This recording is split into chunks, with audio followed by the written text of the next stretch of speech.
Hey, what's going on, guys? I'm going to give my synopsis of the film The Woman King. I just got back from seeing The Woman King, actually.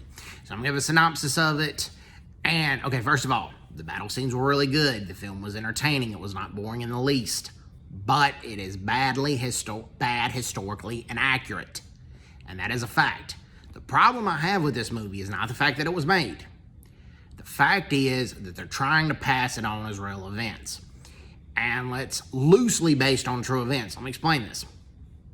The Amazon women warriors actually fought to preserve the slave trade, not to abolish it. They were portrayed as abolitionist heroes that tried to get rid of the slave trade in Africa. That is not true.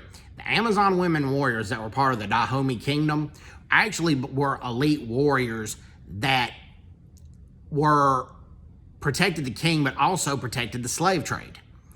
At the time, when the Franco-Dahomey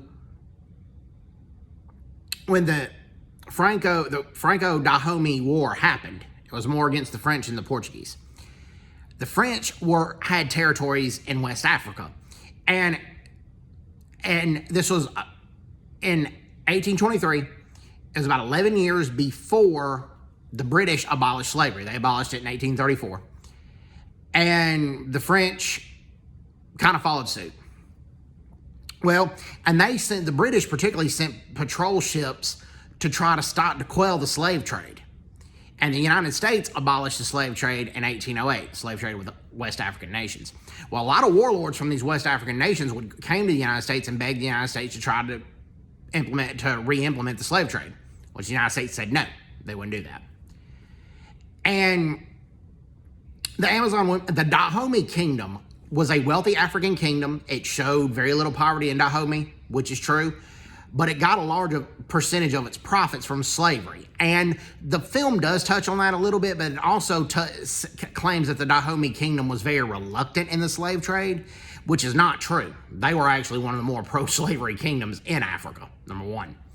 Number two, as many as 20% of blacks in the United States and Brazil trace their ancestry back to Dahomey, and that's because their ancestors were slaves and prisoners of war there before the Europeans arrived, and then they got sold to the Europeans. There was a slave trade amongst African tribes way before the Europeans arrived, which the movie really didn't touch on that. It did touch on tribal warfare, and it touched on Africans selling each other into slavery, but they made it look like that happened only when the Europeans kind of got there, which is not true, by the way. This happened way before the Europeans got to Africa. And when the Franco-Dahomey Wars happened, the French had their protectorates in West Africa, and a lot of them were rival groups or rival tribes to the Dahomey. Well, the Amazon women warriors and several people from Dahomey were trying to cross into the French protectorate, kidnap these rival tribe members, and sell them into slavery. So not only did they make the Dahomey look like the good guys in these rival tribes look like the bad guys, which they did, but it was the other way around. They also made it like the African warlords and kings were reluctant in the slave trade and the Europeans were pushing it, but both parties pushed it. And I'm not saying the Europeans did it all out of the goodness of their heart to end the slave trade. No, there were some missionaries and Christians that did.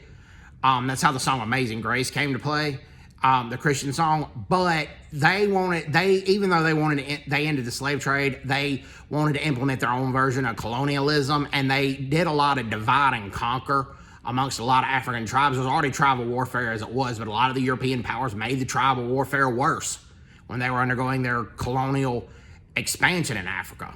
So I'm not saying what the Europeans did to Africa was good. No, it wasn't.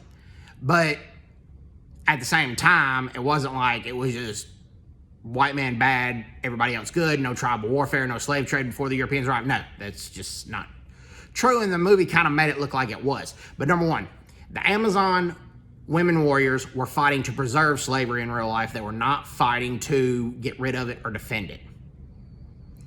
Number two, they did show the Amazon women warriors train with guns and how to use it, but they made it look like in battle that they only use swords. But no, there are pictures of them using guns. Number three, they made it look like they fought the Portuguese, but these Amazon women warriors fought the French. Number four, They made it look like the Amazon women warriors defeated the European colonizers or gave them a run for their money. But the fact is that they had a lot of courage and bravery, but the French easily defeated them due to the guns and the cannons that the French had. There's diaries of French soldiers saying that these women had courage and bravery, but there were very few French casualties, and there were several hundred Amazon women warrior casualties. So, the movie, like I said, they say it's based on true events, but again, loosely based on true events, because the Dahomey Kingdom was a very, very pro-slavery kingdom in Africa. And they were begging Europeans as well as Americans to not end the slave trade.